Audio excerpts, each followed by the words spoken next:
Boa noite a todos, é muito bom retornar depois de férias. Já peço desculpas a quem assiste, nós estamos em reforma na igreja, está meio desorientado, mas é tudo para a melhoria da casa do Pai. Vamos colocar de pé e orar.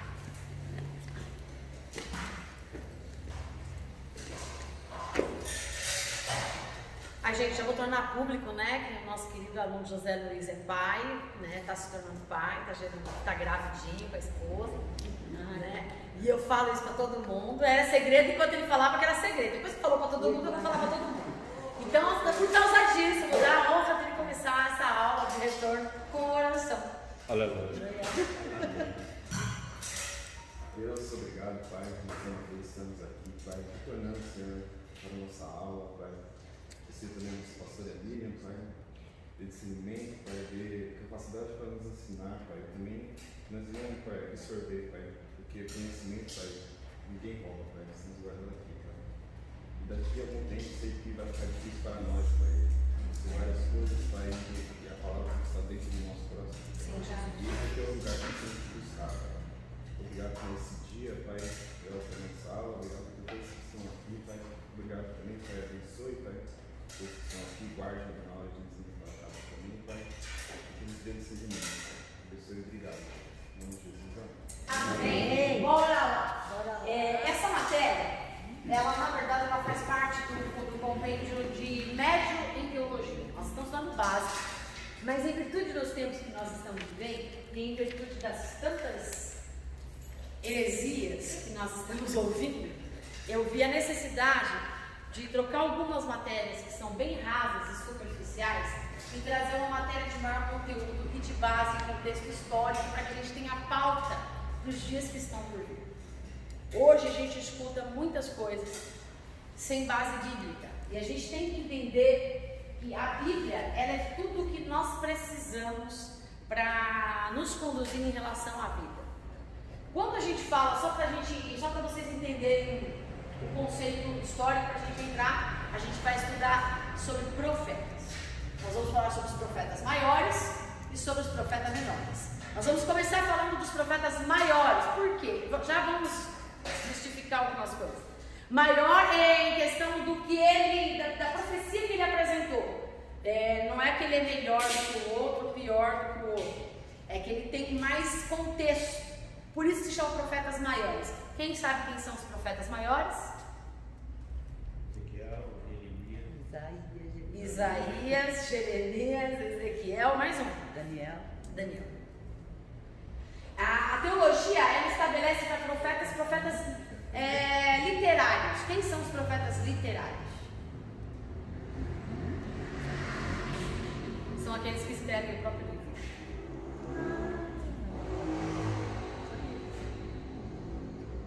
Beleza? Então quando a gente fala teologia, a gente vai desmistificar. Ok, existem vários tipos de profetas. Profetas textuais, profetas pontuais, profetas excepcionais e profetas textuais e literários. Então a gente vai falar sobre isso no decorrer da nossa matéria. Hoje é mais uma introdução, então a gente vai falar um pouquinho sobre tudo para que a gente se situe dentro do contexto bíblico.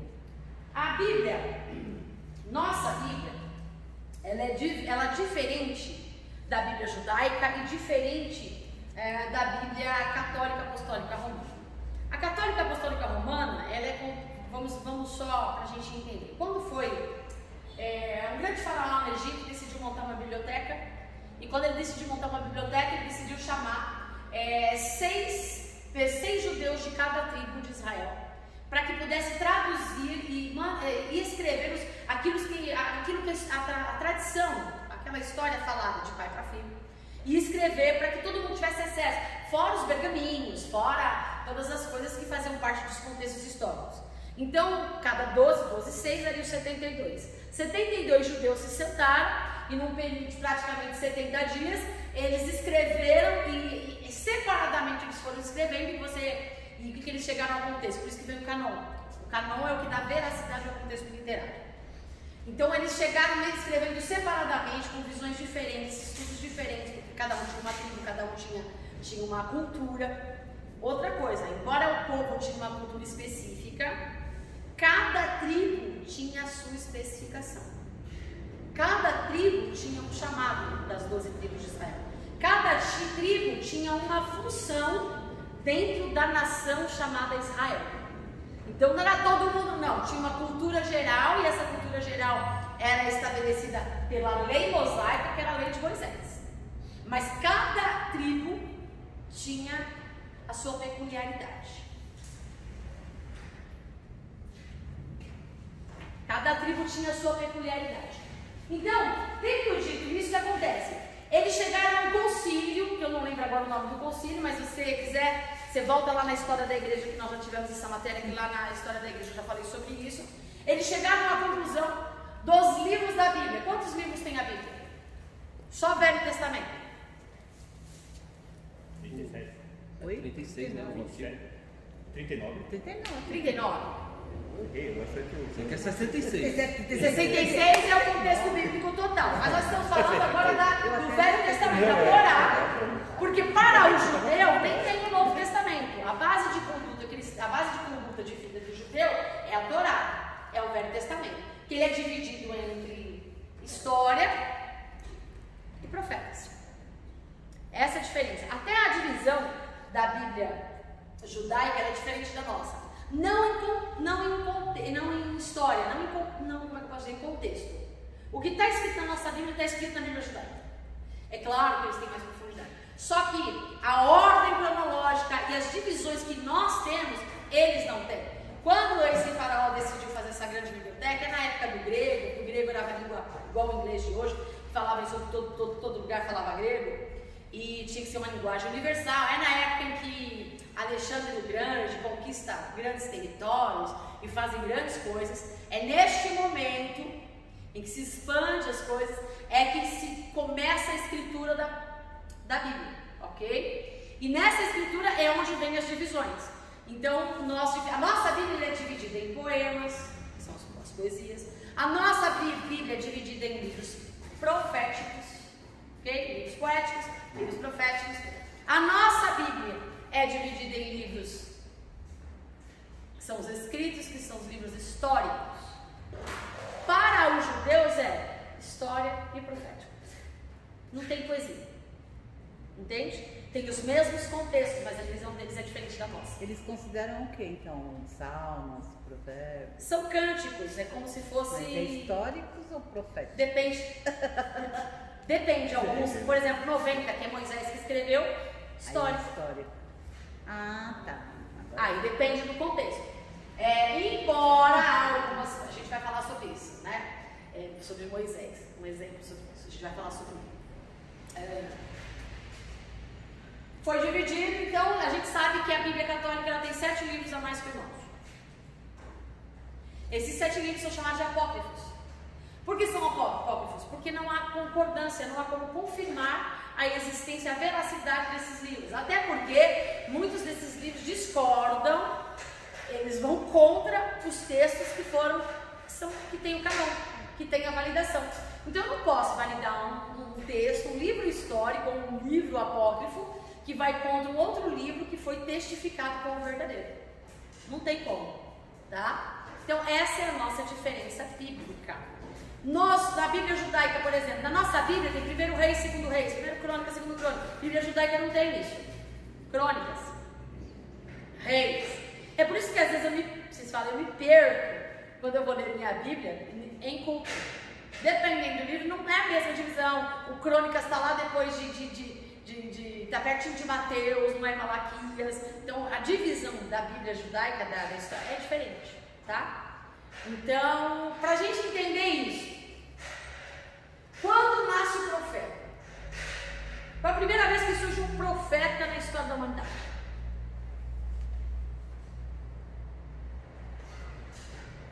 Abraão. Por que Abraão? Porque ele era pai das nações, ele foi considerado pai das nações. Mas então a gente precisa entender o que é profeta. Por que Abraão, por ser pai da nação, ele é profeta? O que dá a qualificação dele como profeta é porque ele era pai de nação? Não, porque ele foi chamado por Deus. Não? Mas ele foi chamado por Deus para ser pai de nação. Sim. Foi chamado por Deus para ser profeta? Não. Aí que tá. a diferença do sacerdote para o profeta? Eu ensino para as crianças assim, que o sacerdote é aquele que leva as petições, o pedido de perdão para Deus, e os profetas é que traz de Deus as broncas para o povo. De uma forma bem resumida, é isso. Mas vamos entender de forma melhor. Sacerdote, ele tem algumas exigências e especificações dadas lá em Levítico. E o primeiro sacerdote nasceu com Moisés. Até então, o sacerdócio era o patriarca da casa. Quem exercia o sacerdócio? O chefe do clã, o ancião, o mais velho. Porque era ele que tinha todo o compêndio histórico de todas as coisas que aconteceram. Por exemplo, quem foi o primeiro sacerdote? Adão. E a partir de Adão, todos exerciam o sacerdócio dentro de casa. Lembra, Abraão vai para uma guerra, quando ele volta, ele entrega até os dízimos aos pés do rei Melquisedeque. Obrigada. Rei de Salém. E era o sumo sacerdote, que faz ali a representação de Jesus, tanto que no livro de Hebreus, quando o escritor fala a respeito disso, ele fala que nós não somos, Jesus não é sacerdote da linhagem levítica, não mais de Arão, mas ele é sim da linhagem de Melquisedeque. Por quê? Que vinha de Adão. Que vem, não é nem que vem de Adão, embora venha de Adão, é porque vem da origem do sacerdócio que deveria ser. Depois é que foi criado, você pode ver que as regras estabelecidas para o sacerdócio foi a partir de Arão. E aí são regras humanas. Não que elas não devem ser aplicadas, mas é que assim, lembra que no Velho Testamento o homem tinha por necessidade ser conjugado por lei? Não tinha, a graça sempre existiu, mas não tinha quem pagasse o preço pela graça. Então era a lei de talião, ouro por ouro, dente por dente, robô, e é assim, arranca a mão. Então o que acontece? O verdadeiro sacerdócio exercido, que Jesus vem e ele traz isso de volta, que é da linhagem de Melquisedeque, ou seja, não tem aquelas regras que foram instituídas em Levítico a partir de Arão.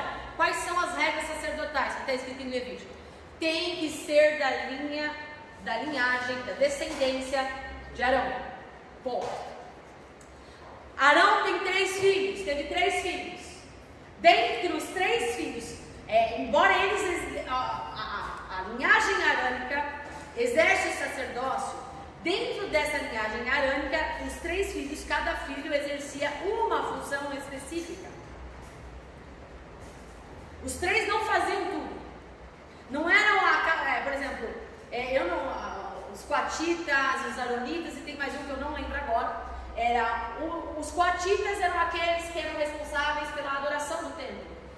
Os outros eram responsáveis por desarmar tendas e montar os templos e fazer as coisas. E o outro era responsável por buscar as madeiras, o incenso, tudo isso expendia tempo. Então, cada um dos 3 filhos de Arão tinha uma função distinta. O que buscava madeira não era o mesmo que sacrificava. O que fazia o incensário, o que prestava cultos, não era o mesmo que desarmava e armava a tenda. Cada um tinha uma função. Mas qual era a exigência para que ele fosse exercer esse sacerdócio? Tinha que ser da linha de Arão, linhagem de Arão, e coatita. Porque se não vinha, por exemplo, os levitas é aqueles que adoravam, os levitas, é essa função que eu estou falando, mas eles não exerciam o sacerdócio. Eram os auxiliares do templo. Se a gente for trazer para os nossos dias, eram os presbíteros, eram os diáconos, eram os evangelistas, eram os missionários, eram esses caras trazendo para o nosso dia, tá? Embora, vamos entender, o que Cristo criou, o que Cristo gerou, não tem nada a ver com isso. Tanto que, segundo Pedro, ele diz, vós sois.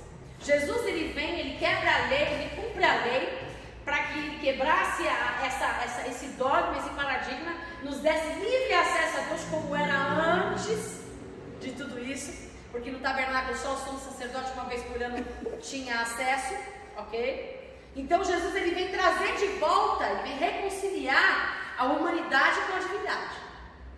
É isso que Jesus vem fazer, ele vem reconciliar. E quando ele vem reconciliar, ele traz o verdadeiro sacerdócio. É por isso que eu fico brava quando as pessoas insistem em falar levita. Primeiro, para ser levita, você tem que ser da tribo de Levi. E não existe mais a tribo de Levi. Ela já foi extinta. Não existe mais. A nossa linhagem sacerdotal, ela vem de Jesus Cristo. Então, é só figura de... Não. Isso é uma coisa que... Isso é um conhecimento que é básico. Que todos nós temos que ter. É básico. Não existe mais levita. Não existe, tá? Então, isso aí, para quem lê Bíblia, para quem conhece a Bíblia, quem conhece Deus, não existe mais levita.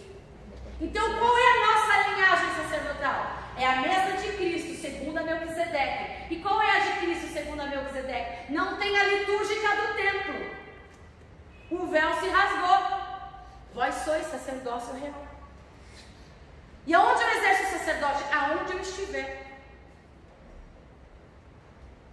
E todo mundo é sacerdote? Todos exercem sacerdócio real pela linhagem de Cristo. Se você é pequeno Cristo, se você se converteu de verdade a Cristo, não estou falando de igrejado, não estou falando de frequentador de culto, eu não estou falando de crente nem de evangélico, eu estou falando de cristão, pequeno Cristo, você é um sacerdote. Então, para a gente entender, não sei por que a gente foi para esse lado, sacerdote. Os requisitos do sacerdócio, que é importante. Infelizmente, a gente precisa tratar sobre isso. Aí, quando ele vê que o povo se perdeu, que o povo se distanciou de Deus por causa do pecado, Deus está tentando criar uma forma de trazer o povo para si. Ele manda construir o tabernáculo, átrio, santo lugar, santo dos santos. Ele estabelece o culto, ele estabelece a forma, ele estabelece o sacrifício, perdão disso, perdão daquilo. E ele coloca umas regras. Primeiro, sacerdote tem que ser da linhagem arâmica. Segundo, não pode ter um tipo de defeito. Se o cabra fosse manco, caolho, estrábico, não importa. Mas eu sou da linhagem de Arão. Não serve. Não serve. Ninguém vem. Não serve. Então isso é um dos quesitos. A gente vai estudar isso com mais profundidade quando a gente for falar sobre Ezequiel, por exemplo. A gente vai falar isso com profundidade quando vamos estudar o profeta Ezequiel. Então, só para você entender. E profeta? Profeta não. Profeta não é de linhagem nenhuma. Pode ter defeito. Pode ter defeito que for. Pode ser careca, pode ser caolho, pode ser manco. Pode ser careca. Pode ser estrábico, pode ser. Pode ser careca. Pode ser. Pode ser. Olha que maldade. Mas existe uma coisa. Pensando em Eliseu. Que olha só. Olha só, pega comigo. Para ser sacerdote, seguindo esses requisitos litúrgicos, desde que estivesse dentro dos requisitos do levirato, poderia ser sacerdote, ok? Mas ele podia viver uma vida, lembra de Eli? Como sacerdote, viu seus filhos pecarem, não corrigia, passava a mão, mas ele continuava exercendo o sacerdote. Mas Deus estava bem? Deus estava preparando outro sacerdote. Porque Deus estava bem? Porque o sacerdote, ele pode exercer o sacerdócio. Você lembra dos fariseus, quando Jesus fala para os fariseus? Vocês cumprem a lei certinho, dão o dízimo comigo, vocês oram todas, vocês seguem, vocês são bons religiosos. Vocês seguem a cartilha. Lembra do jovem rico? O que eu faço para ter a vida eterna? Eu já faço tudo isso, Senhor. Ah, é? Beleza, vai ver o que tem, certo? O sacerdócio tem vários requisitos. Mas tem muita gente que vive o sacerdócio de qualquer jeito. Sem o sumo sacerdote, que é Cristo agora. Não existe mais humanamente o sumo sacerdote. O sumo sacerdote é Cristo. Ele é o sumo sacerdote. Nós todos somos sacerdotes e ele é o sumo sacerdote. Então muitos sacerdotes exercem o sacerdócio sem a presença do sumo sacerdote. Porque nós não conhecemos o coração. Só Deus conhece. Por causa disso, Deus levanta profeta.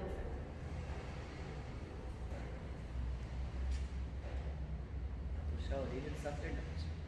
Exatamente. A mensagem tem que chegar, né? Porque o sacerdote no Velho Testamento, ele exercia uma função de muita influência política. Muita influência, não era só na religião sobre o povo, era uma religião, ele influenciava totalmente na política. Então, quando ele se corrompia, quando ele não tinha visão de Deus, quando ele não tinha uma visão correta das coisas de Deus, ele conduzia o povo à mentira, ao engano, e achava que estava tudo bem. Então, o que é que Deus fez? Que o sacerdote ele tinha uma responsabilidade de ligar o povo a Deus. Já que o sacerdote estava ligando o povo a Deus, em vez de trazer o céu para a terra, E o profeta. eu vou levantar alguém que fale do céu para a terra. Na verdade, o sacerdote é a boca do povo para Deus. O profeta é a boca de Deus para o povo. Então, para ser profeta, o profeta é uma arte, vou dizer como a gente fala na teologia, é um levante emergencial de Deus.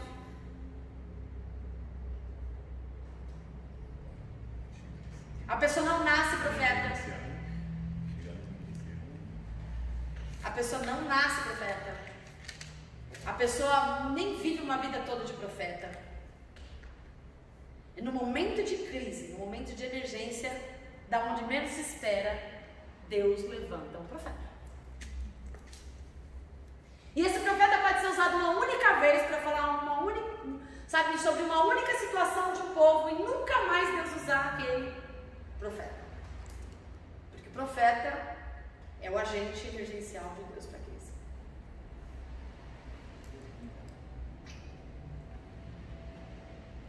Mas hoje não temos mais profeta. Nossa, aí é uma briga teológica tão grande. Por quê? Deixa eu beber errado com essa pesquisa. Apóstolo não tem, eu sei. Apóstolo não tem, já descobriram que não tem apóstolo. Profeta também não, porque o último foi João. Eu sou bíblica. Mas E a Abraão Bíblia foi diz- profeta ou não foi? Eu sou bíblica. E a Bíblia diz que só existem 5 ministérios. E desses 5 ministérios existe o ministério apostólico. Só que o ministério apostólico é um exercício, não um título.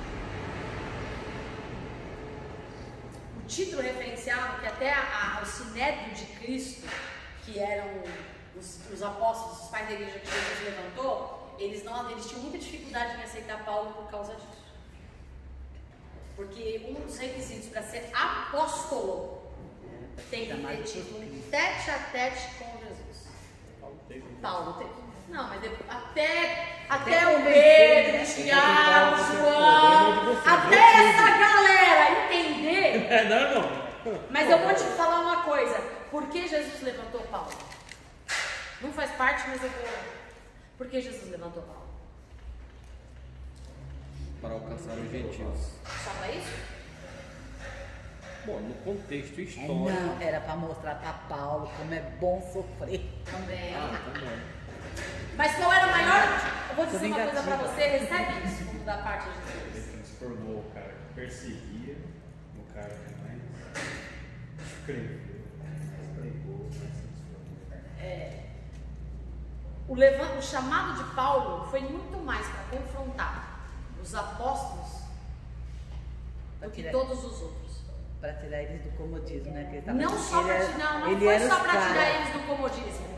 Foi para fazê-los virarem o que eles deveriam ser. É que- Aceitar as diferenças e entender que quem escolhe é Deus, quem chama é Deus e quem faz é Deus.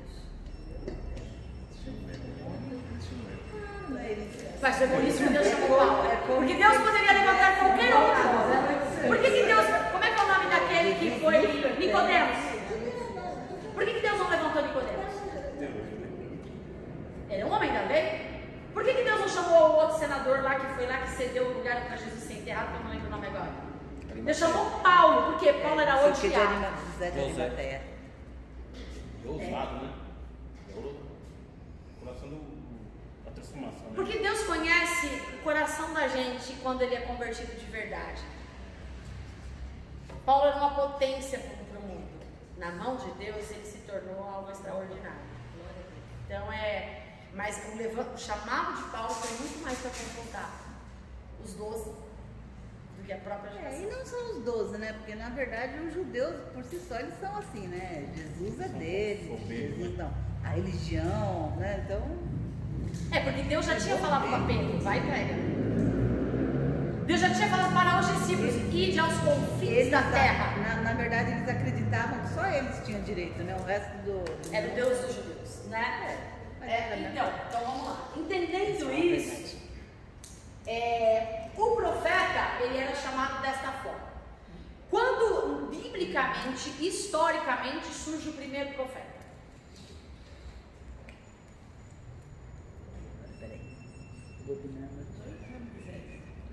Historicamente, biblicamente falando, o primeiro profeta. Samuel. Ele foi tudo, né? Profeta, sacerdote. Não, tudo não. Só faltou? profeta e sacerdote. Juiz. Isso que eu vou falar. Tá vendo? O que você queria mais que ele fosse? Rei, ele não foi rei. Na época. Ele mandou mais que o rei. Mandou. O Que rei naquela época, os profetas de mandavam. Vamos lá. Mas qual foi a primeira profecia liberada? Aí também. Eu não lembro onde está escrito. Vê se acha no Google alguém. Enoque. Enoque foi quem falou a primeira profecia. Mas não foi. Aí tá. Ele não foi profeta. Agora vamos entender. Que ela me fez uma pergunta e eu não fugi dela. É que ele falou Se com o existem neto profetas dele, né? nos dias de hoje. Existe um Quando ele ministério falou com o neto profético. dele? Oi? Quando ele falou com o neto dele, né? Também. Exatamente. Ele Tem uma- proferiu o que iria acontecer. Exatamente. Ele liberou uma profecia. Abraão, tem uma linha teológica que diz que ele sim foi chamado por profeta. Mas biblicamente, o primeiro profeta Samuel, escrito. Biblicamente, o primeiro profeta escrito. Não quer dizer que outros não tinham exercido. Por exemplo, Moisés. Moisés, ele foi um profeta literário, se a gente for. Porque Moisés foi o camarada que... Ele falava tudo que Deus mandava, né? Tudo que Só Deus falava, escrevia, Porque, brigava. entenda, não tinha ainda aquela coisa de sacerdote. É isso que eu falei, ele era sacerdote também, né? Ele Aí, quando Porque estabeleceu, esse dia foi- Arão vai ser sacerdote e você te põe por profeta, por pai das nações. Então, na verdade, mas historicamente, biblicamente, Samuel. Profeta. Para ser profeta não tinha especificação de características físicas, não tinha questão. Gente, nenhum profeta vinha de uma linhagem considerada importante no âmbito religioso. Elias.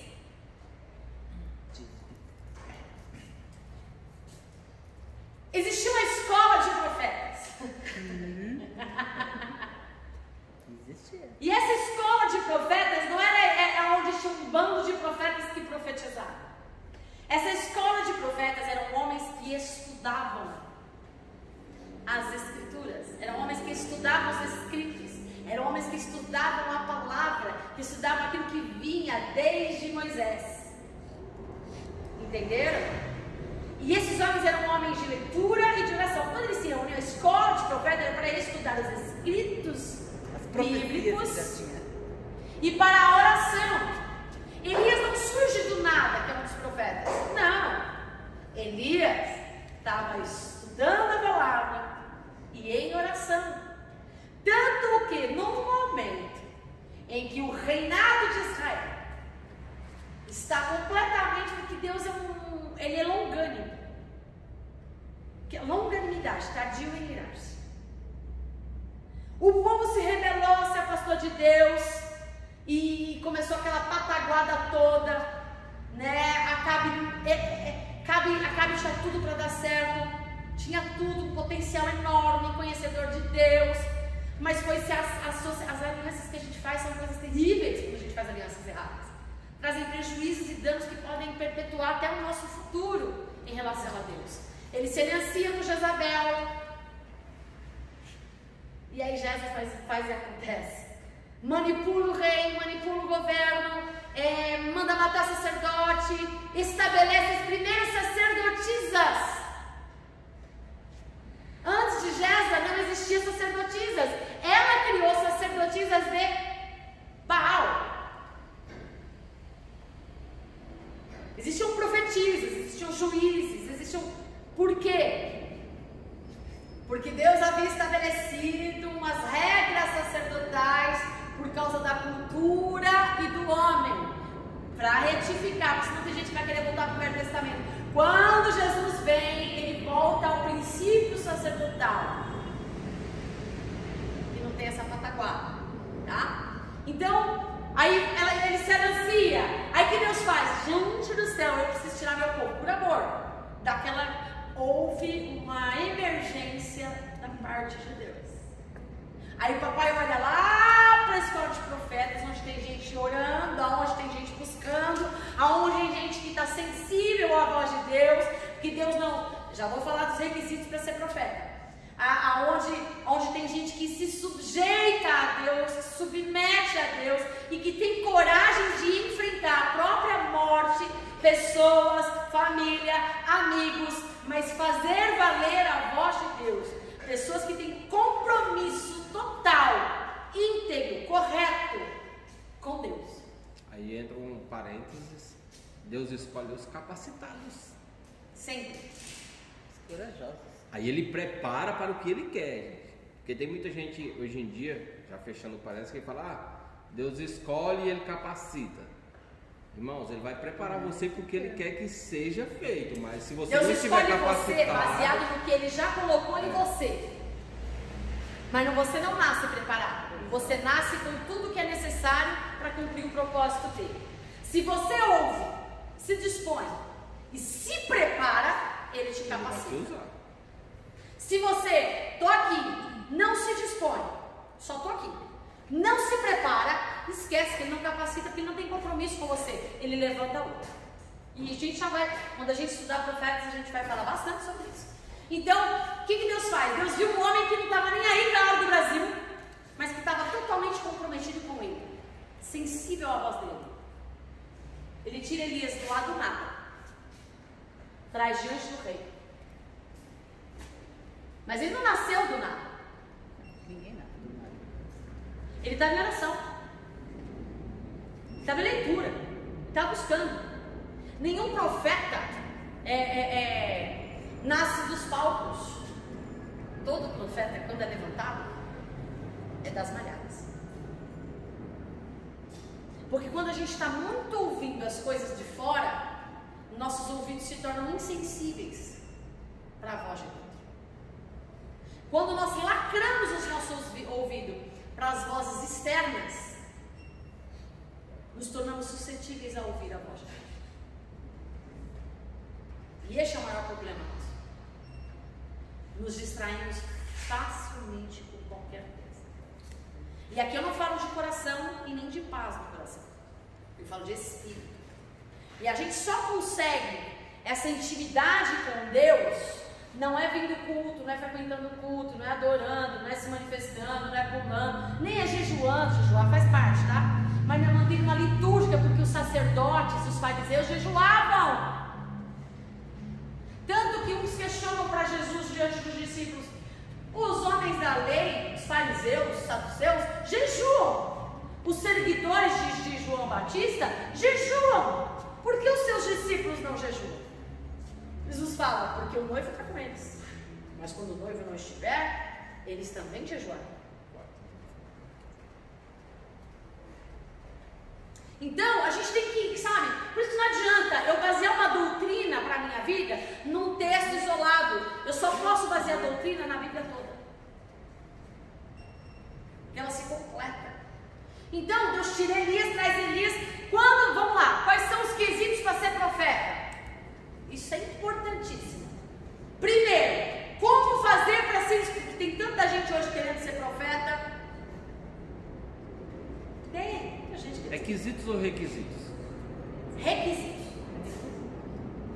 Vai ter quesitos também, mas nesse contexto é requisitos. Tem muita gente que quer ser profeta, quer fazer acontecer, liberar. Primeiro, profeta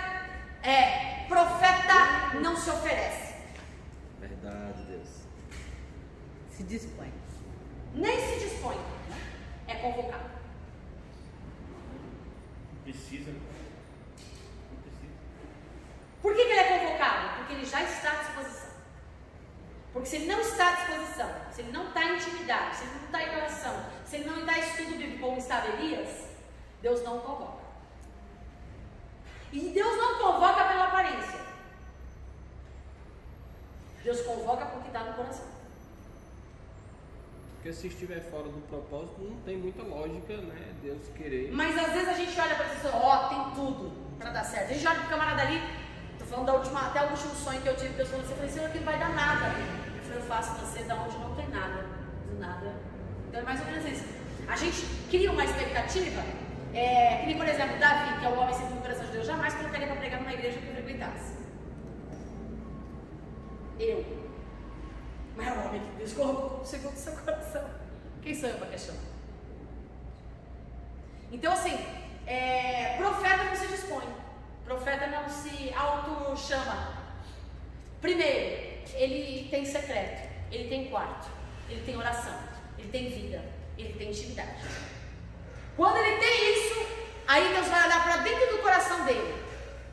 Requisitos: fidelidade.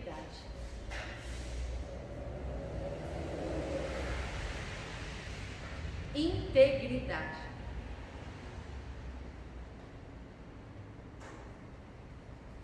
Imparcialidade.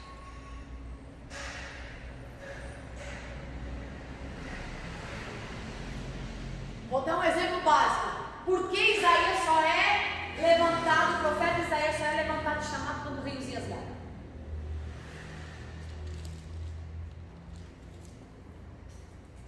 Como é?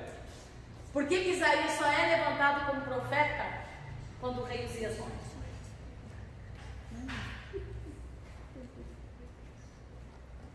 Papai, depois de No ano em que o rei Uzias morreu, eis que vejo os céus abertos. Porque ele era primo do rei.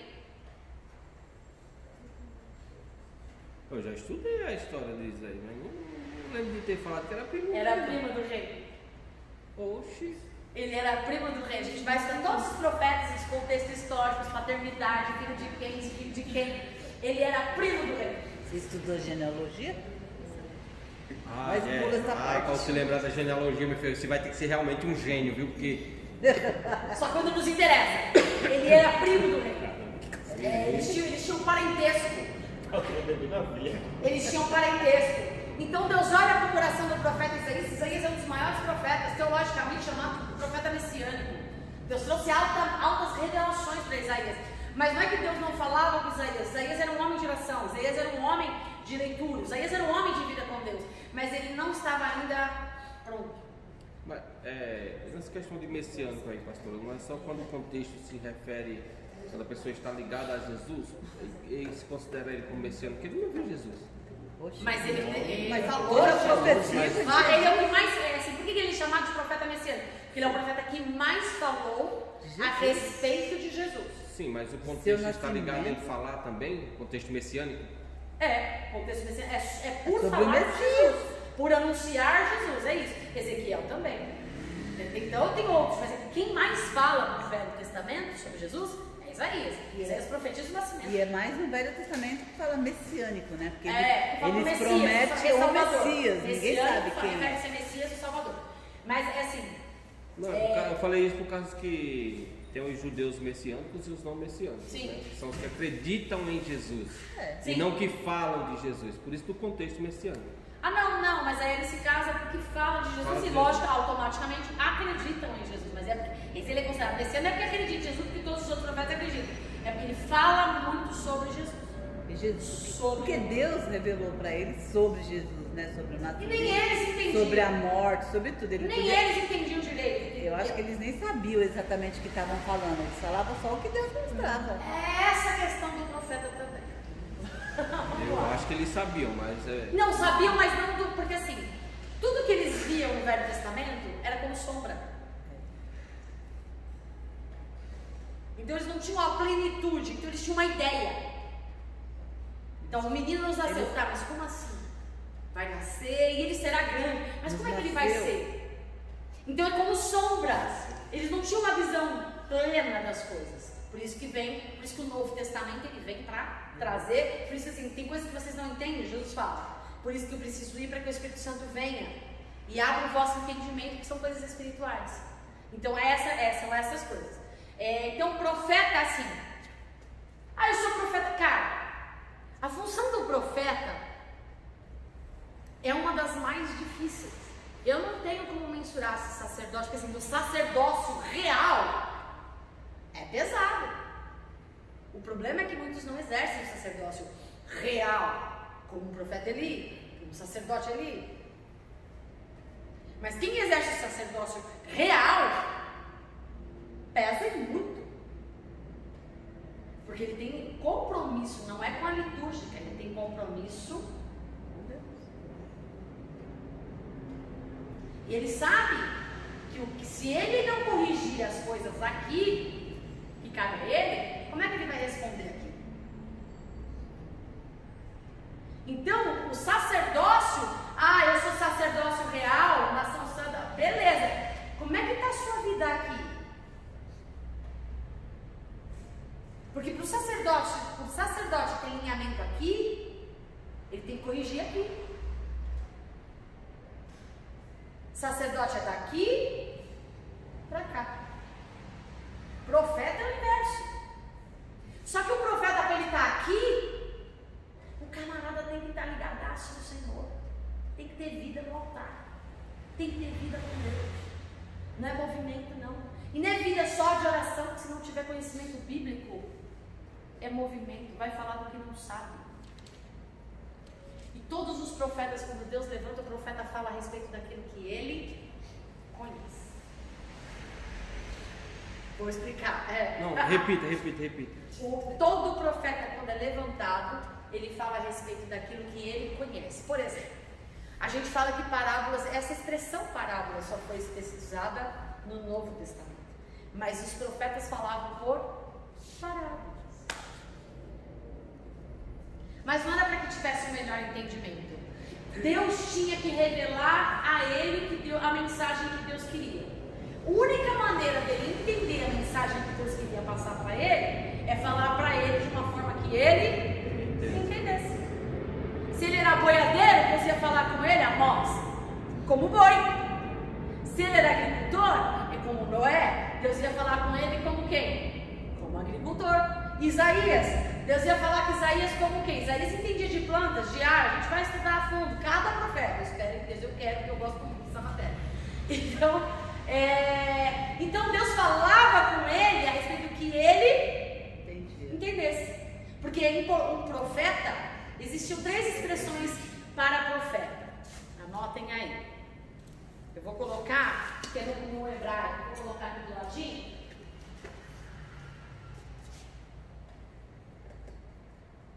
Roé,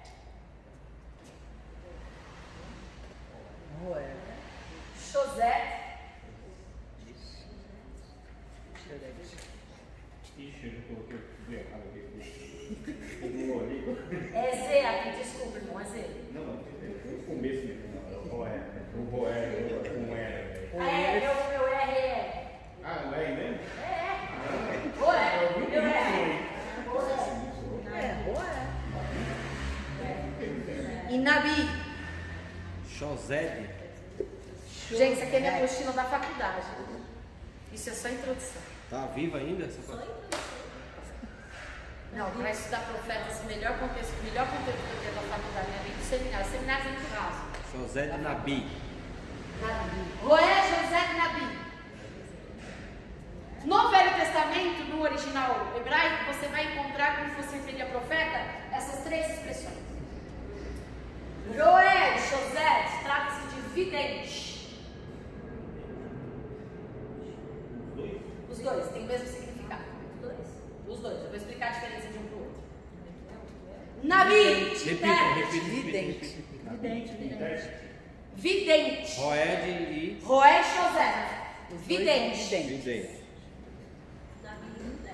Nabi é o quê? Intérprete. Intérprete. Porque nem todos, aí vamos lá.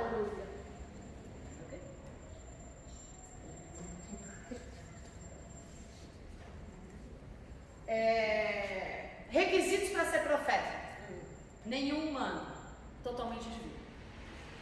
Deus escolhe. Porque Deus olha para o nosso futuro, olha para o nosso coração e vê, peraí, Ele colocou sementes em você. Porque Ele te dá uma chance, gente.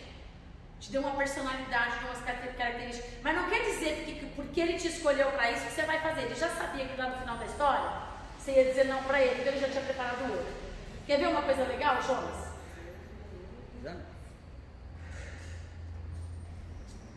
Vocês sabiam que Jonas profetizou? Quer ver quando? Olha quando Jonas profetiza. 785, ele é do reino do norte, de Israel. Jonas profetiza um pouquinho antes do reino do norte ser tomado pela Síria. Jonas, ele profetizava, Jonas era profeta. Ele já era profeta da nação.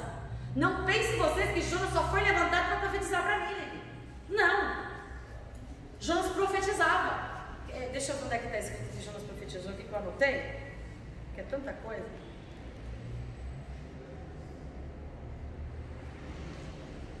Eu deveria ter marcado, né? Que é tanta coisa. Depois eu vou passar para vocês. O contexto em que Jonas profetizou.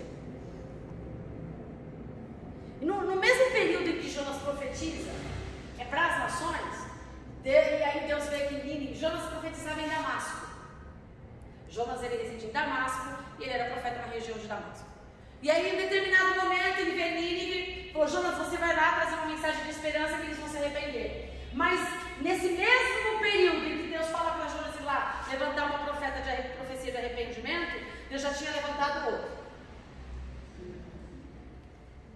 Que já tinha profetizado a destruição de Nínive. Vocês lembram disso? Vocês lembram quem profetizou a destruição de Nínive?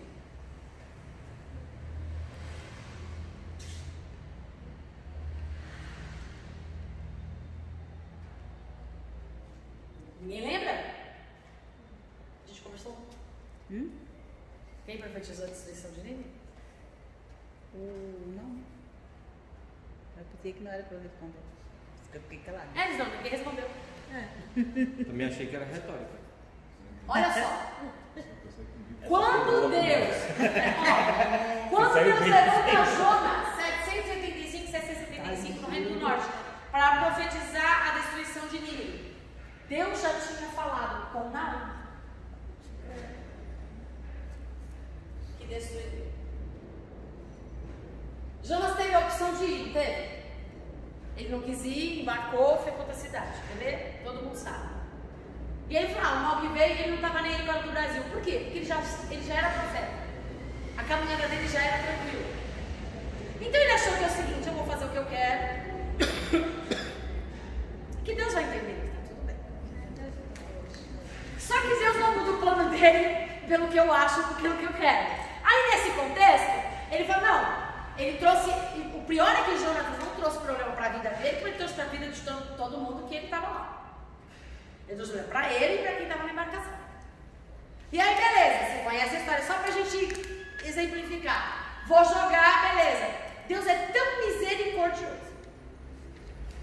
Ele ia morrer. Deus manda um grande peixe, embora. Mas Jonas ia morrer, porque Deus já tinha preparado o profeta. Deus já tinha levantado outro profeta para ir para Nínive. Deus já estava lá preparando o profeta. Só que Deus já sabia qual seria a escolha de ir. Jonas, lá no estômago, lá, sei lá, onde, do peixe, ele clama por misericórdia. Aí Deus fala, vou quebrar teu galho. Vou te dar mais uma chance, porque o meu projeto não muda. Você não vai? Tu vai morrer na boca desse peixe. Eu já preparei outro. Ai, tem misericórdia de mim. Ok, vem. Te jogo lá. O camarada é tão ruim, que obedece, mas não muda. Só que aquele papo ele acha ruim, entendeu? Fé por ela. Mas é pouco, porque Deus já tinha falado que Nínive. E uma coisa que é importante Deus nós tinha entendemos. falado para ele, né? Já. Que Nínive ia ser destruída de qualquer jeito? De qualquer jeito. Mesmo se arrepender? Já sabia. Não. Deus falou, qualquer pessoa que se arrepender alcança a misericórdia. Então. Mas ela não deixou de ser destruída. Não deixou, porque quando Deus dá um decreto, é o que eu ia Vai se falar. cumprir. Quando Deus ele já sabe o final da história. Deus não vai dar um decreto aqui para mudar lá, porque ele não é menino. Todos os decretos que Deus libera hoje já estão alinhados com o futuro. Por isso que o final já foi dito. Todos os decretos dados hoje estão alinhados com o futuro. Eu ouvi nota. Tanto que o Cordeiro se entregou antes da fundação do mundo. Gente, toda a história já está escrita. A minha, a sua história, a história da humanidade toda já está escrita. É difícil entender, eu tenho livre-arbítrio, mas tenho livre-arbítrio. Para mim é tranquilo entender, porque assim, Deus sabe quais serão as minhas escolhas. Independente do caminho que você escolher, do seu livre-arbítrio, ele já sabe o final. Ele já sabe, né? Ele, veja só, Deus já projetou toda a história.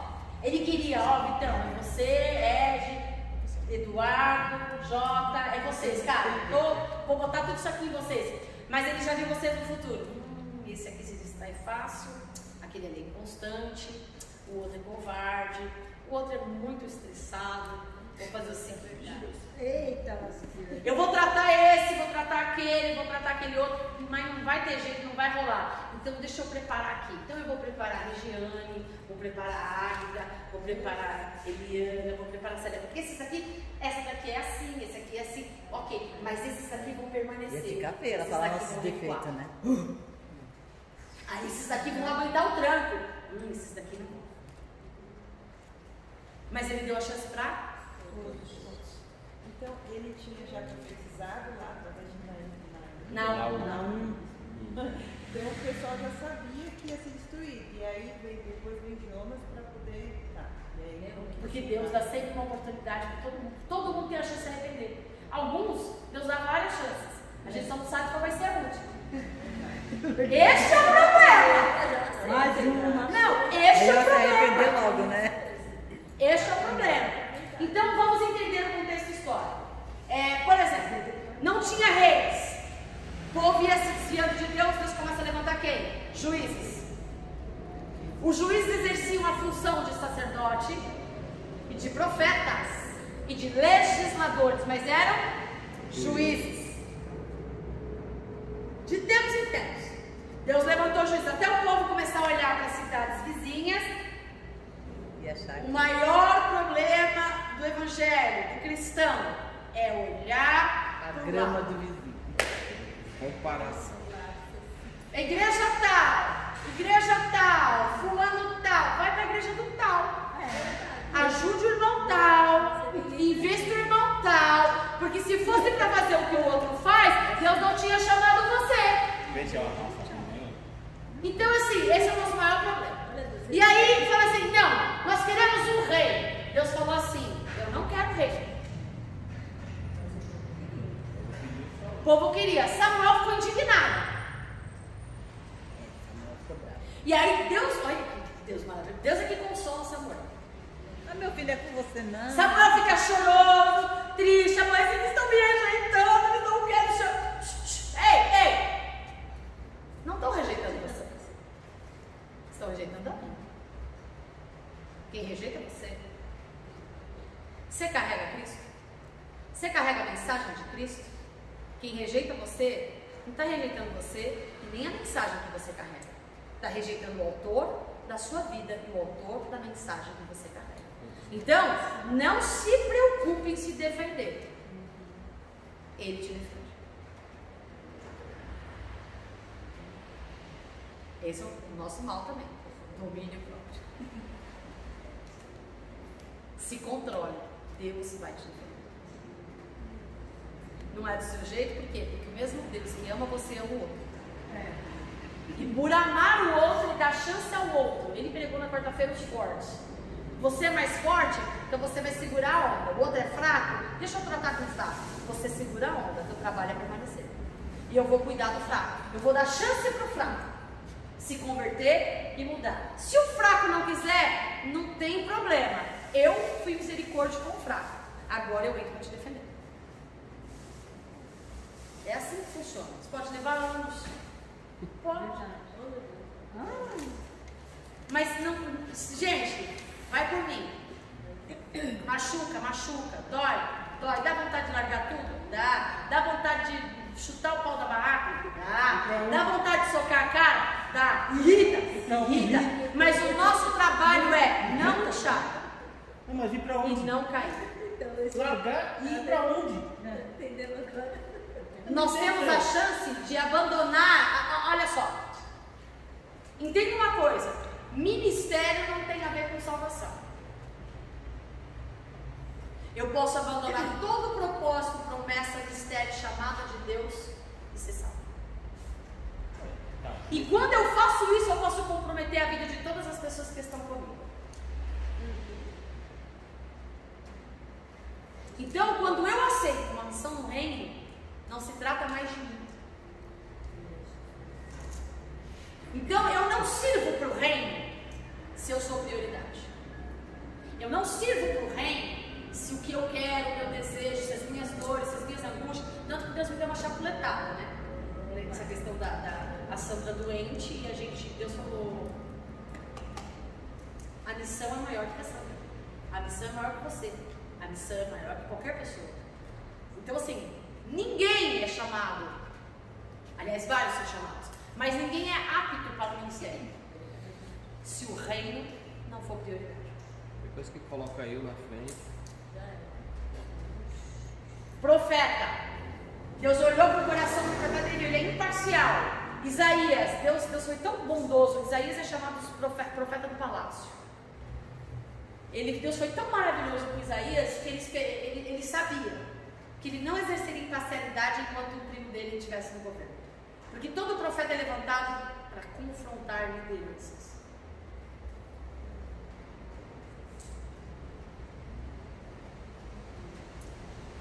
Por que Deus levanta profeta? Porque um rei está afastando da presença. Exato. Porque quem está governando e conduzindo o povo? Até mesmo os juízes, né? Mas era juiz. Como é que Deus queria? Eu sou rei, somente eu. Porque eu vou estabelecer juiz. Deus levantava juiz justamente quando o povo estava se afundando. Aí quiseram o rei, colocaram o rei, não segundo o coração de Deus, mas Deus permitiu. Tem coisas que Deus não quer para a nossa vida, mas Deus permite. E no começo a gente vai achar que está tudo bem, mas a conta chega. Então Deus levanta o profeta para confrontar autoridades. Todo profeta é levantado para confrontar autoridades. É por isso que eu não creio nos profetas dos dias de hoje. Existem profetizes. Existe o ministério profético. Mas o ministério profético não é um ministério que eu me levanto para profetizar. Olha, gente, isso é real, isso é dom de profecia. Deus está mostrando aqui, minha irmã, que olha, vai acontecer isso. Dom, isso é profético. Ok? Revelação, profecia, isso é dom. Deus faz isso para quê? Porque Deus quer te livrar de alguma coisa, Deus quer te direcionar para alguma coisa. Mas assim, isso não é ministério profético. É edificação da igreja. Isso não é edificação. Os dons só existem para um propósito: edificar o corpo. Como assim? Te preparar para o dia difícil de amanhã. Falar, estão tentando tirar a tua vida, estão tentando. É isso, para isso que existe. Tá? Os dons é para edificação do corpo. Só. Ministério profético é diferente. Todo profeta, quando é levantado, ele é levantado para confrontar autoridades. Não tem outro propósito. Por quê? Porque a autoridade que deveria conduzir o povo para Cristo está afastando o povo de Cristo. A autoridade que deveria ser exemplo para as pessoas de Cristo, referente de Cristo, está sendo referente de tudo, menos de Cristo. E aí Deus vai fazer o quê? Vai levantar um profeta para confrontar as autoridades. Qual é o problema disso? Me mostra um profeta na Bíblia que foi levantado e foi amado. Da minha blusa. E a gente assiste ainda, né? Vou pegar minha blusa que eu tô com frio. Me fala um profeta na Bíblia que foi levantado e era cercado de pessoas. Me fala um profeta na Bíblia que foi levantado que não existe, que não teve oposição. Por que eu vivo insistindo e nós somos os profetas dessa geração? Deus nos chamou como profeta nessa geração. A presbítera Célia vive pegando no meu pé, ela fala que eu ministro. Não seja só professora, não ministre, não seja pastora, seja só professora. Não seja pastora. O Ed está concordando com ela. Mas não dá, gente. Eu tenho uma responsabilidade que vai além do ensino. Então, eu vou melhorar, mas eu tenho uma responsabilidade acima de mim. Eu tenho uma responsabilidade acima de mim. E Deus chamou, os remanescentes de Israel, Deus chamou por profetas desta geração. Então, profetas desta geração não podem andar em conformidade com o mundo. Profetas dessa geração não podem, não existe nepotismo, não existe familiaridade, não existe nacionalidade. Os profetas dessa geração, eles têm que ter total fidelidade àquilo que Deus fala, doa a quem doer. E isso vai causar muito problema. Porque o compromisso do profeta, e profeta é atemporal. Por exemplo, eu preciso de um profeta hoje, Deus levanta a presbítera Célia hoje. Não quer dizer que você vai levantar ela amanhã. Daqui 10 anos ele pode levantar o Ed. Viu que o povo não se voltou, que Deus vai dando chance. E de novo, a gente não sabe qual é a última chance. Então, quando Deus levanta alguém para confrontar a autoridade, é porque Deus fala, vocês estão se desviando, volta. Entra, segue, porque Deus tem, todas as vezes Deus levantava um profeta para estabelecer juízo sobre a terra. Pensa, ele ia diante do rei, falava e corria. Exatamente, porque assim, o profeta, ele tem compromisso com a mensagem que ele carrega. Então, quando a gente está os pregadores, nós estamos fazendo uma palavra de quem? Existem palavras pastorais, que é uma palavra de edificação, uma palavra de ensino, uma palavra de exortação e tal. Existem palavras direcionais que o pastor tem, mas existem palavras que não são pastorais, não são direcionais, são profetas, são profecias. E a mensagem da Bíblia é a maior profecia. Se o propósito da palavra de Deus é trazer a verdade de Cristo para o corpo, por isso que às vezes a gente vai ter fases, né? Inclusive caiu um avião hoje, né? 61 pessoas faleceram, né? 62? Enfim, isso tem a ver com fases. Existem fases que a gente está ali igual o povo de Israel, bem alinhado com as coisas de Deus. Aí Deus vem fazer o quê? Edifica o corpo, fortalece, restaura. Tem fases que o povo já estava tão confortável que começa a se distrair. Aí o que Deus faz? Peraí. Nossa, só palavra de confronto, palavra tem que te confrontar mesmo. É Deus te chamando a atenção para que você se volte para o centro da vontade dele. Então é por isso que às vezes a gente não sabe se o profeta, o mensageiro, o pregador, o emissário, tem responsabilidade com o autor da mensagem, com a verdade, e não com o povo, ele vai ser odiado. Então você tem que entender uma coisa: quando Deus te levantar por profeta, você não vai ser amado. Se você quiser ser amado, seja só cristão. Seja só sacerdote. Exerça o sacerdócio na sua casa. Só também. Porque se até a tua casa você não botar em ordem, você é um mau sacerdote. Você vai responder diante de Deus. Então eu nem vou para seja cristão. Seja cristão. Porque quando a gente atende a chamado de Cristo, não se trata da gente mais. Quando a gente assume uma responsabilidade com a igreja, não se trata mais do que eu quero, do que eu acho, do que eu penso, do que eu sinto, nem do que eu gosto. Eu estou a serviço. E muitas eu vou fazer o que eu não gosto, vou estar onde eu não quero, vou ter que conviver com coisas que eu não suporto, eu vou ter que lidar com coisas que eu não suporto. Mas se eu quiser exercer o que eu fui chamado para fazer, eu vou ter que suportar. É igual quem é chamado para o exército, né? Exatamente, somos soldados. E Deus não tem prazer com aquele que retrocede. Estão te humilhando, estão te pisando. Permaneça. Tá doendo? Bem feito, vai doer. Vamos de pirão. Vai chegar uma hora que você vai chegar uma hora, vai comigo. A voz da experiência. Vai chegar uma hora que vai doer. Mas você já vai se acostumar com a dor. É igual o perdão de Deus. Não, nessa comparação aí, vai doer, mas não vai te incomodar mais. É igual quando Deus nos perdoa. Ah, sim. Cicatrizou.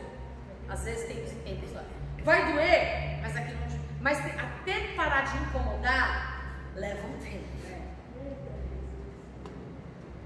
E o desafio de quem é chamado ao ministério, seja ele qual for, é permanecer em obediência. E quando a gente permanece em obediência, nunca vai ser confortável. Porque é mais confortável a gente desobedecer. Né? E a gente fala, Deus entende. Gente, desculpa, Deus não entende.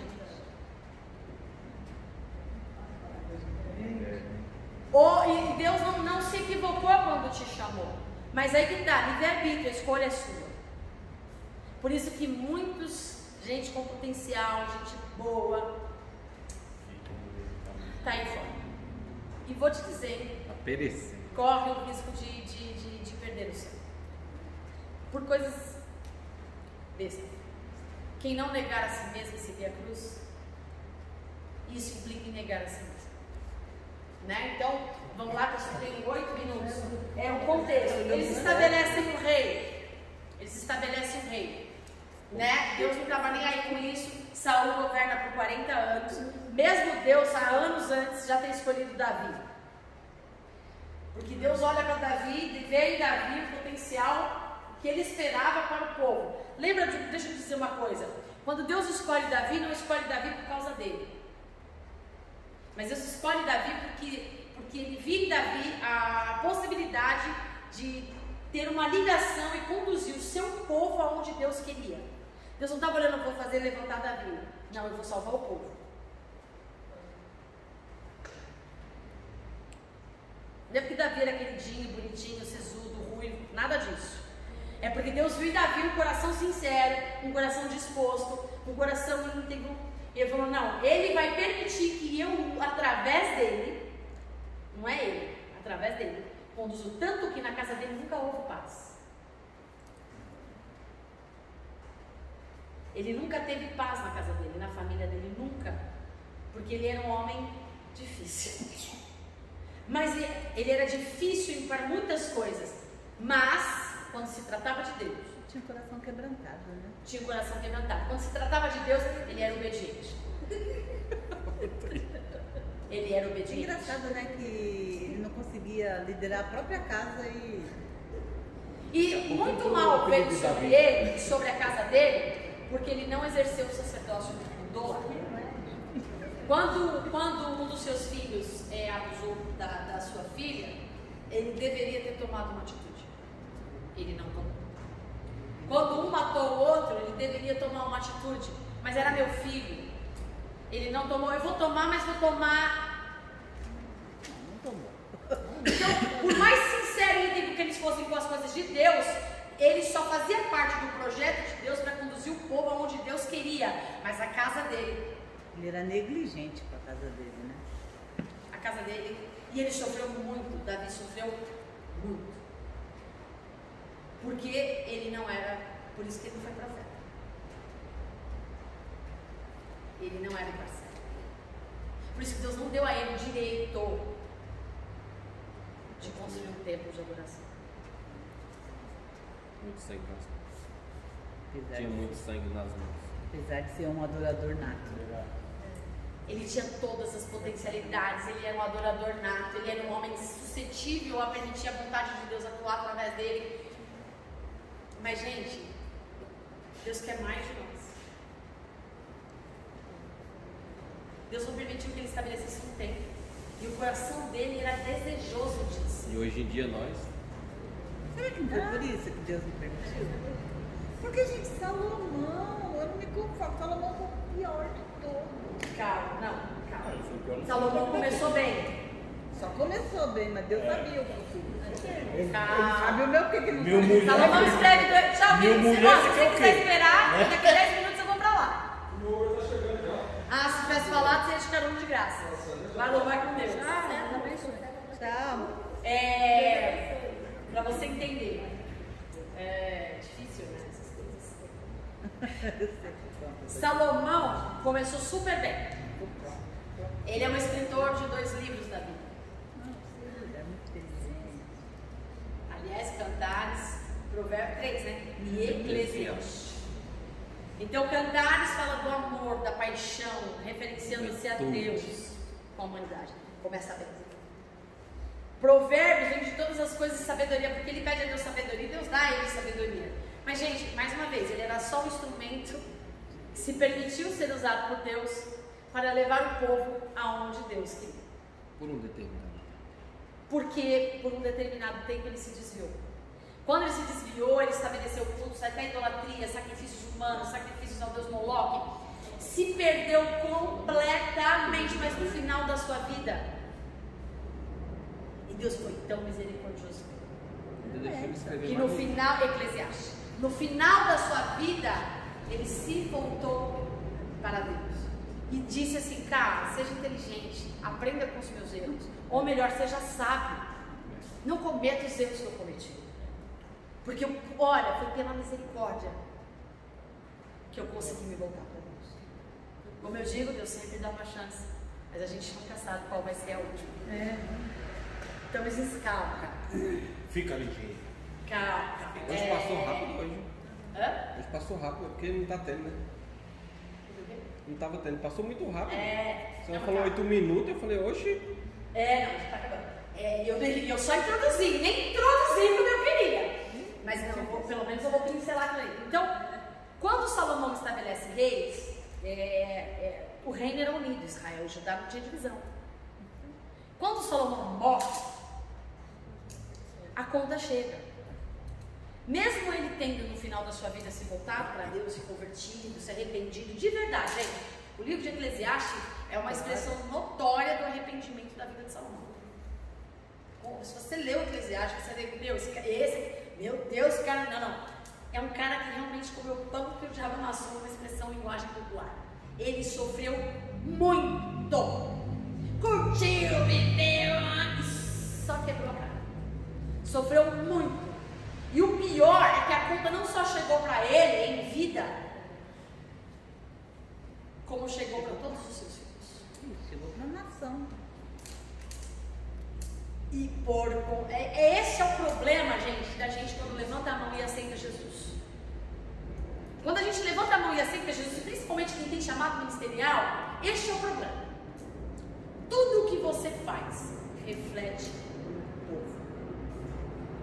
E aí quando a conta chegar, não é só da sua vida, é da sua e do povo que você dispersou, do mau testemunho que você deu, de uma alma que você escandalizou, de alguém que você machucou, de alguém que você feriu. E a conta chega. E o pior de tudo é que a conta não vem só para nós. Dívidas são herança. Os filhos pagam. Às vezes os filhos dos filhos e os filhos dos filhos. Até a conta ser paga, vai ser paga. O que acontece? Os filhos assumem o poder, em que até então era um reino só, se dividiu. Um briga com um, briga com o outro. O povo já estava insatisfeito porque Salomão, para manter os filhos, inclusive, se perpetuam isso, para manter o status de nação, para manter o status, a posição que eles tinham, cobravam muito dinheiro do povo. E o povo estava sofrendo demais. Então começa a briga entre eles, eu posso mais, você pode mais, não, e o reino se divide. E nenhum reino dividido. E olha que naquela época o reino de Salomão foi o mais rico da terra. O mais rico da terra. Como pode, Não quando há. o pai morre... Fala assim, compara-se a riquezas de Ofir. Não há reinado maior de soberano em riquezas do que o de Salomão. Nunca houve. Foi por isso que, na verdade, eu acredito que foi por isso que se dividiu. Eles quiseram manter o status, manter a mesma riqueza. E não tinha como manter. Não tinha como, o povo estava sendo explorado. Exatamente. O povo se rebelou e E aí escolheu uma outro nação, rei. um reino dividido. Eu quero fazer assim para resolver o problema. O outro não, eu não acho justo, eu não quero fazer. Houve uma divisão, houve uma brigaiada. O reino dividido não subsiste. Deus já não tinha propósito nisso. E mais uma vez o povo começa a fazer besteira. E aí se dividem em 12. Que esses 12 fazem alianças. 10 nações se alinham para o norte. O povo de Samaria. É incrível que a maioria sempre fica do lado errado. Né? A maioria sempre se aliança para o lado errado. E duas nações se aliançam para o reino do sul. Jerusalém, cidade santa, ficava centrado no centro de sul. Samaria ficava no reino do norte. São 10 menores e por incrível que pareça, as duas menores tribos eram as mais poderosas. Por quê? As duas tribos eram a minoria, era a que mais tinha a cautela e o cuidado de ainda fazer a vontade de Deus. Enquanto Samaria, o reino do norte, por causa do status, da posição, da dificuldade, da pobreza e tudo mais, que a gente vai estudar isso, a gente vai falar muito sobre isso, para a gente entender. Eu creio que a visão de vocês sobre os profetas, sobre a Bíblia, o Pentateuco vai mudar, o livro de profeta vai mudar completamente. Eu creio, pelas coisas que eu já ouvi de muitos, eu acredito que vai mudar completamente, quando a gente começar a entender essas coisas. Já está difícil como está. Não, quando vocês começarem a entender que tudo está ligado, tudo está ligado. Não existe separação de um com o outro, tudo está ligado. Enquanto profetizava no sul e havia mais misericórdia para o sul, porque o sul estava mais voltado para Deus, Deus tinha levantado gente lá no norte. O que aconteceu com o pessoal do norte, com as 10 tribos? Por causa da situação, eles começaram a se aliançar com povos vizinhos, a se misturar, a se casar, a fazer alianças. Para nossa linguagem, amizade com casar com mulheres que não eram da mesma litúrgica, não eram da mesma crença religiosa, começou a misturar tudo. Então aquilo que era puro deixou de ser puro. Não, tudo bem, não faz mal, Deus aceita, Deus entende, o tempo é outro. É isso que a gente fala. Mas não, pode foi. O reino de Judá ficou os descendentes de Davi, não foi? Ficou. Os outros eram outros, Não. talvez. Todos eram descendentes de Davi. Não, eu sei, né? Mas o reino da família dele mesmo. Sim, Jerusalém. Só em Jerusalém, só dos dois, Judá, é isso. Os dois. reino sul. Isso. Então, aí o que acontece? Samaria se dispersou, Samaria se perdeu por completo praticamente. Eles foram perdendo a essência. Então, ao mesmo tempo que eles cultuavam a Deus, eles tinham amizade com o mundo. Sabe aquele pecado? Como é que eu disse? Mas mesmo antes Não. da Síria tomar, Pega Deus, pega uma coisa assim. mesmo antes da Síria tomar ele, Sim. Naquela época, calma. Sim, mesmo antes. A Síria, Deus permitiu, porque a Síria já foi um juízo estabelecido como Deus decretou. eu achei que tinha Não. virado essa bagunça toda quando a Não, Síria. é que uma forma de domínio da Síria é essa. Exatamente. Eu vou impor a minha cultura neles e ter servos, súditos. É outro tipo de escravidão, diferente de Babilônia, né? Babilônia. Então o que acontece? Os reinos se dividiram. E quando os reinos se dividiram, se perderam. Começou já existia essa rivalidade. Eu sou melhor que você. Não, você é melhor. Cara, aonde tem rivalidade, competição, Deus não está. Pode. Não, meu time é melhor que o seu. Aonde tem competição, Deus não está. Não está. que acontece? Se mesclaram e tudo mais. Eu ia falar uma coisa importante. Quando eles se dividem, tanto é que para os judeus, o pessoal do Reino do Sul, Samaria se perdeu a tal modo que eles cuspiam quando os samaritanos passaram. Porque eles falaram, vocês estão renegando tudo que vocês aprenderam. Porque eles cultuavam a Deus, mas eles seguiam as suas esposas para fazer coisas que desagradavam a Deus. Para você ver a situação terrível que ficou. Quando o reino se divide, e aí Deus fala assim, agora o negócio ficou mais estranho. Existiam 3 impérios terminados, só para gravar aí. 3 poderes bélicos, 3 nações que imperavam e dominavam nessa época de contexto. Eu nem vou apagar, porque hoje a gente vai falar sobre, só para vocês terem uma ideia, para pincelar. Olha o ano, é decrescente, tá? Porque é antes de Cristo, tá? É decrescente.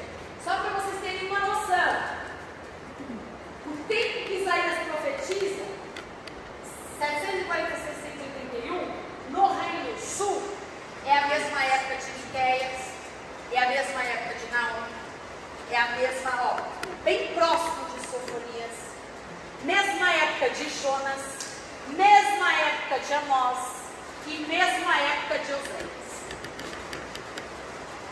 Então as histórias, elas, se entrelaçam. Elas não são... Quando a gente... Olha o erro enorme que a gente comete. Quando a gente isola o contexto histórico. Ela não está em um contexto, né? Mas não está. E aí as informações que eu preciso para entender o contexto daqui, está no ar. Por isso que eu falei que a visão vai mudar. Eu não posso... no ano que o rei vocês que lindo, eu vi... Ok, você pode até ministrar sobre isso. Mas o que traz o contexto sobre isso? Por que foi agora? Então nós já falamos, profeta como ele é escolhido. A gente vai falar qual é a missão do profeta que eu já falei, trazer juízo. O juiz que traz é Deus. Ele só traz a mensagem. E uma vez Deus decretado o juízo, não volta. Então a gente parte daqui na próxima, lembrando, Babilônia, Pérsia. Vocês lembram do outro? Assíria. A Babilônia, Pérsia e a Síria eram os 3 reinos que mandavam e desmandavam toda essa região. E eram os reinos que Deus usa para estabelecer juízo. Lembrando que todo mundo morria de medo de Israel. Israel unido, não dividido. Antes da divisão. Porque isso não era do povo. Era do Deus que esse povo tinha. Quando eles se dividiram,